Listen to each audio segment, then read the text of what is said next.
Hey guys, this is an excellent kit and I love it. It includes the normal standard bits you need and a bunch of security, tamper resistant, and other obscure bits.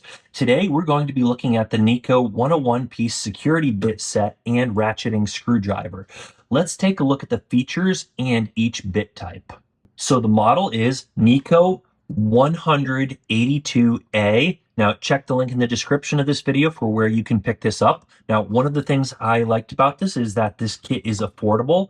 Also, the other thing I'm going to point out, you have standard 1/4-inch hex shank bits, so they fit most screwdrivers and impact drivers. Now, the material they're made of is chrome vanadium steel or CRV steel, so supposedly for durability and hardness to prevent stripping fasteners. So if that's something you care about, that's another great thing. Now it also comes with this nice durable case, which is pretty nice and pretty rugged.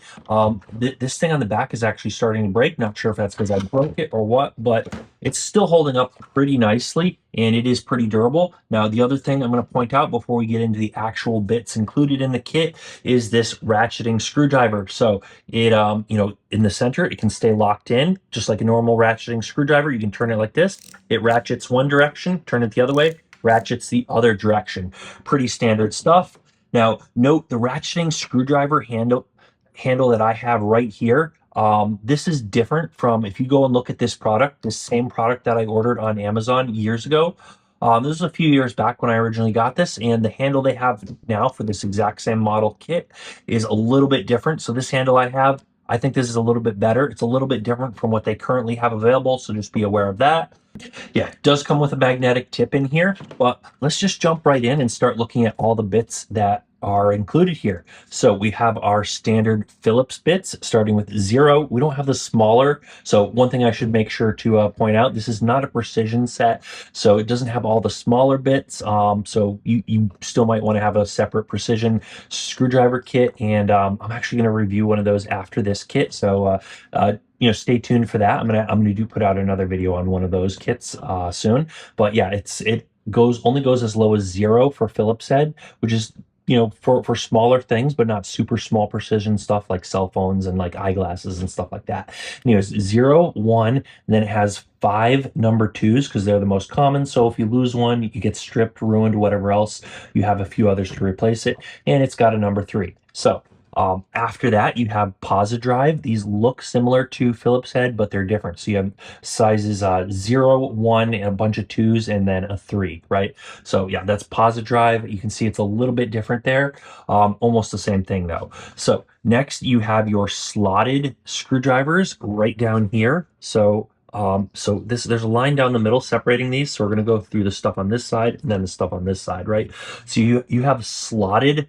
So you have 3 up through 8mm slotted, and then you have your Torx star. You have T8 up through T45 here, right? So you have T8, 10, 15, 20, 25, 27, 30, T40, and T45. So that's your Torx star.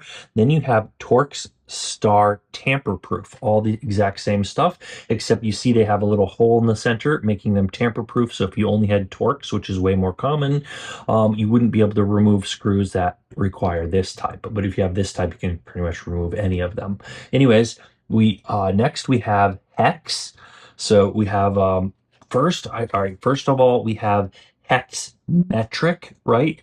And then we have hex SAE or imperial. So some of these are really close in size, but they'll have an imperial size that's almost the same as the metric size, but just slightly different. So it's good to have both, so you have the exact size you need.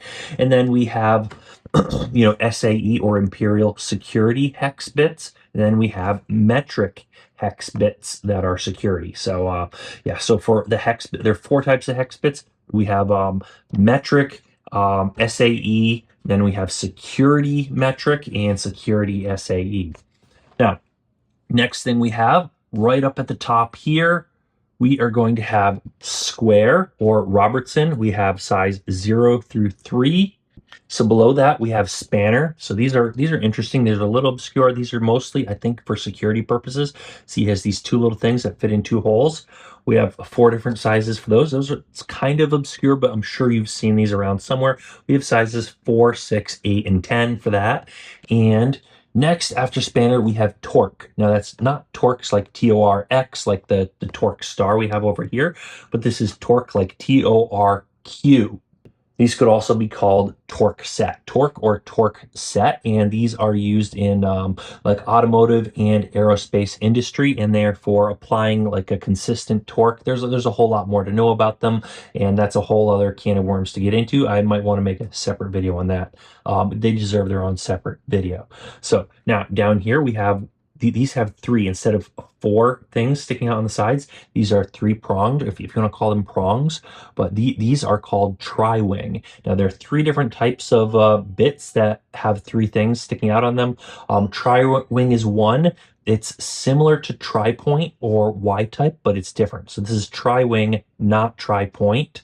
A little bit of a difference there. So tri-point, they all come into the center. Tri-wing, they're a little bit offset. So that's, just be aware you have one type and not the other in this kit. Now, next here, we have clutch. This is type G, not type A. So clutch bits have a type G and a type A. So see how that looks pretty non-standard there, pretty interesting.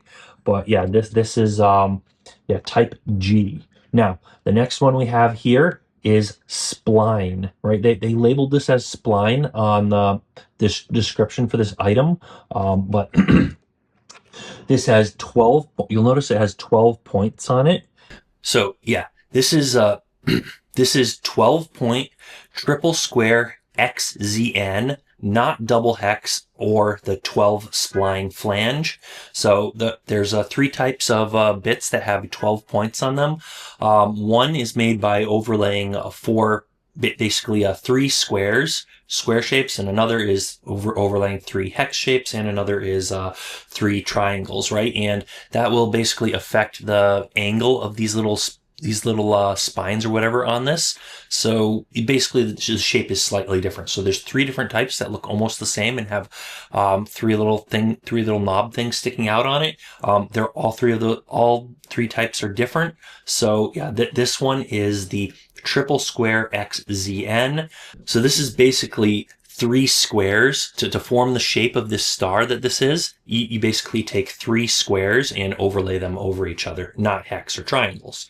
So just something to be aware of. And you have three of these. They're all, you know, the same type, but they're different sizes. You have M5, M6, and M8. So next thing we have is the wing nut driver. So right on up here, you have your wing nut driver. Just a great thing to have, I guess. Right. And next we have our magnetic bit holder here. So this kind of extends things. Magnetic bit holder, nice to have. And then we have our quarter inch, our hex to quarter inch drive socket adapter. We have a 1 inch long and 2 inch long. And then last but not least here, we have our drive to quarter inch hex bit adapter. So another adapter here. So we have a few different adapters here in our wing nut thing here, our wing nut driver. And that's it. That's all the bits we have in here. So it's a pretty good selection for everyday use. This does not include, there are a lot of other obscure things commonly used in for electronics and stuff like that. Like you notice there's no pentalobe in here. There are a bunch of other obscure bits that you might need and that you don't necessarily have in this kit. This is a great overall kit for a lot of these purposes, but if you want to really get into electronics and stuff, you're going to want a precision set, and you're going to want some of those commonly used bits for those precision that come in those precision sets. I'm going to do that in another video. I have another toolkit that I'm going to be reviewing in my next video. That'll probably publish right after this one or around the same time within a few days of this one. So stay tuned for that video. And yeah, we're going to cover some of the common things used for, you know, disassembling and repairing electronics and stuff like that. Things like cell phones, laptops, whatever. This kit's pretty good. There's some overlap between this kit and the other kit I'm going to review, but it's probably a good idea to have both and just to be aware of which types are included. Don't just buy a kit because it says it has all the different types in it. Generally, you're going to have much smaller bits and much smaller sizes and a different selection in your precision tool. in your precision bit kit. So just to be aware of. Anyways, definitely stay tuned for that. Might want to hit the subscribe button. We have a lot of other tool content coming out. We're doing hand tools like this, precision screwdrivers, regular screwdrivers. We're doing power tools, basically everything tool related that you might want to watch is on this channel. So you don't want to miss out on that content. Make sure you subscribe. Make sure you hit the bell icon. Also, if you've tried something similar to this, or you have another toolkit you prefer, let us know down in the comments. We're curious what people are using and what people's thoughts are on these products. And might want to give me a thumbs up if you enjoyed this video. But that's about it for today. So as always, thanks for watching, and we'll see you guys on that next video.